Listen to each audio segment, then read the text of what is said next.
TikTok is the most downloaded app in the world. Best known for its fun, short videos. But this fun app hides a dark secret. Okay, several dark secrets.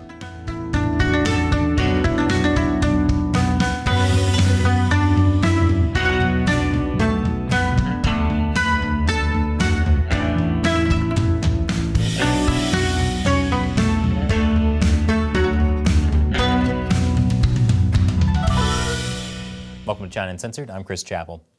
You know, I'm usually not in the personal advice business, but here's a free one. Delete your TikTok account. That's because TikTok is controlled by the Chinese Communist Party. And if you use TikTok, the Chinese Communist Party now has a ridiculous amount of data on you. TikTok is owned by a Chinese company called ByteDance. They have a Chinese version of TikTok called Douyin. It's like TikTok, just more censored.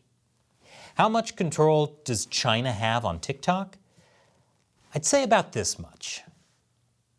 And TikTok collects a lot of data on you. Here's just a partial list. You may notice that includes keystrokes. TikTok could use that to capture personal user information like credit card numbers and passwords, though the company claims it doesn't do that.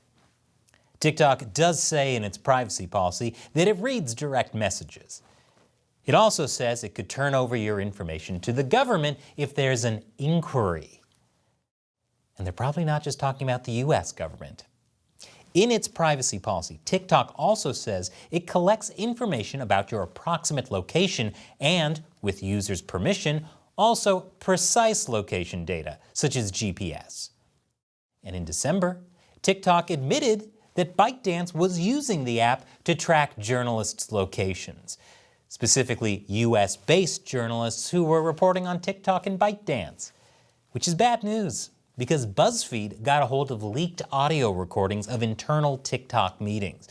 And American user data has been repeatedly accessed from China. In fact, everything is seen in China.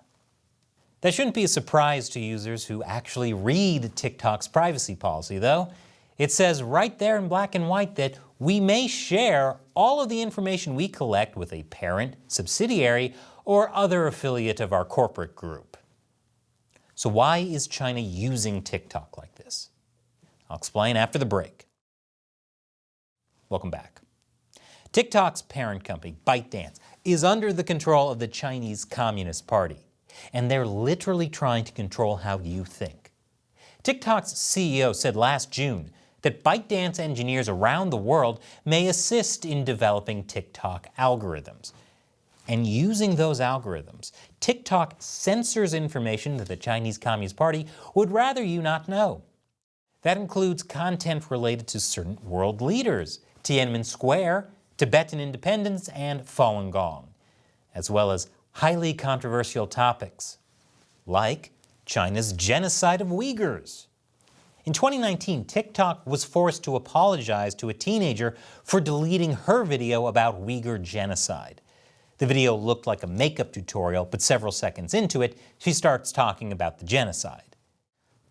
The video was viewed more than 1.5 million times before her entire account was blocked. TikTok said it was due to human error and reinstated her account shortly after. I assume they considered the human error not banning her before her video went viral. Now, TikTok says none of its content moderators are based in China. However, it admits that China-based ByteDance plays a role in the hiring of key personnel at TikTok. In fact, according to LinkedIn, 300 of their employees used to work for Chinese state-run media, and some still do. That includes 50 employees working with TikTok. According to former employees, China was actively censoring content on TikTok. Former US employees said moderators based in Beijing still had the final call on whether flagged videos were approved. A number of executives reportedly left TikTok after discovering that Chinese employees were mostly calling the shots. The US government is taking action. In December, Congress passed a bill banning TikTok on all government devices. Some US states have done the same. And maybe someday, the US government will completely ban TikTok, like India did more than 2 years ago, after Chinese soldiers killed Indian troops.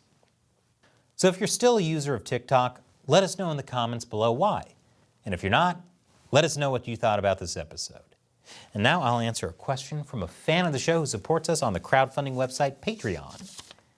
Ian Pendleton asks, how bad would it be for the CCP if the U.S. decided to remove any and all state-owned businesses and corporations from the New York Stock Exchange, regardless of whether or not they could be audited? Well, Ian, last year, 5 Chinese state-owned companies delisted from the New York Stock Exchange, because otherwise they would have to let U.S. regulators audit their books. They voluntarily delisted. Most people never heard about it, which is to say it did not cause the world to explode. But there are still more than 200 Chinese companies, some of which are state-owned, on U.S. stock exchanges. That's too many for the Chinese Communist Party to lose.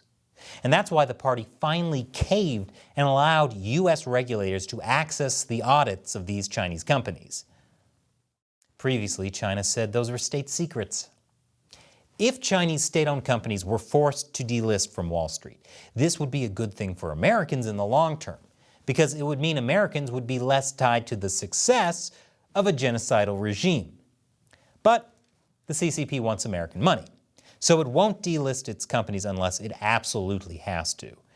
And sadly, some Wall Street investors will not pull their money out unless they absolutely have to. Thanks for your question, Ian. And thank you to everyone who supports us on Patreon, because that's the main way we fund this show. Visit patreon.com/China Uncensored. Contribute as little as $1 per episode and you'll get cool perks, including being able to ask me questions I'll answer on the show.